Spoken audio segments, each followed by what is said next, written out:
বিকালে একটু ব্রেকফাস্ট করবো, বৃহস্পতিবার বলে কথা, তাই স্নান টান সেরে নিয়ে পুজো করছে। দেখো কি সুন্দর সাজিয়েছে তোমাদের, দেখো শিব ঠাকুরের দেখতে যাচ্ছে।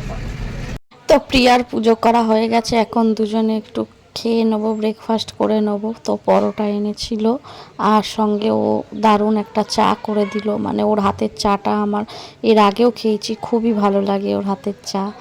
তো তারপরে রান্না বসাতে চলে গেল, তো ওর সাথে আমিও গেলাম, অনেক গল্প করলাম, ও রান্না করছিল। আর প্রিয়া জানে আমি বিরিয়ানি খেতে খুব খুব ভালোবাসি, তাই ও বললো আজকে আমি একটা অন্যরকম তোকে মুম্বাই স্টাইলের বিরিয়ানি খাবো, যেহেতু ওর শাশুড়ি মা মুম্বাইয়ের মেয়ে, তো উনি নাকি শিখিয়েছে প্রিয়াকে।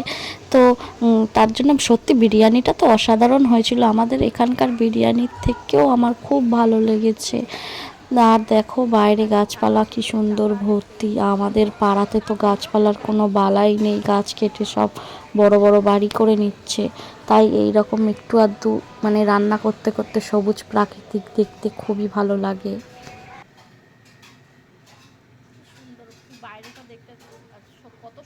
আর এখানে সন্দীপদা আর প্রিয়ার ফটো, আর সত্যি প্রিয়ার কত কম বয়সে বিয়ে হয়ে গিয়েছে, মাত্র 17 বছর বয়সে।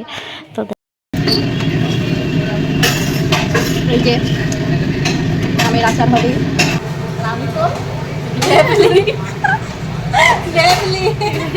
তারপর রান্না হয়ে যাওয়ার পর সব বাচ্চাদেরকে খাইয়ে দিয়ে আমরা নিজেরাও খেতে বসলাম। তো খাওয়ার পরে সবাই একটু ব্যালকনিতে বসে গল্প করছিলাম।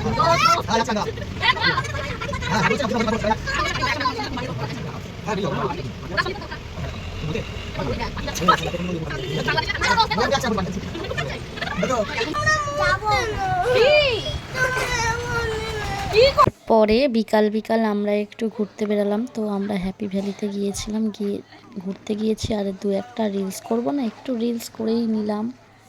তারপর সন্ধে সন্ধে একটু বাইরে থেকে চা খেয়ে নিলাম, আর চা খাওয়ার পরে বাড়ি চলে এলাম। বাড়িতে প্রিয়া এখন গরম গরম চিকেন পকোড়া ভাজছে, তো খাবো সবাই মিলে।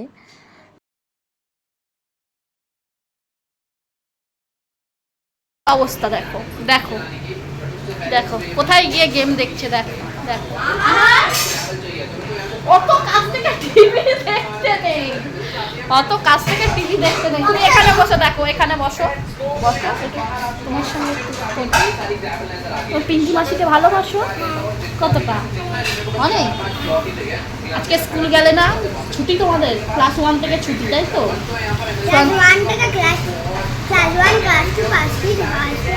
তোমরা 12তে যাবে, সানিকা 1 যাবো, ভালো করে এক্সাম দেবে, কাল থেকে এক্সাম তো।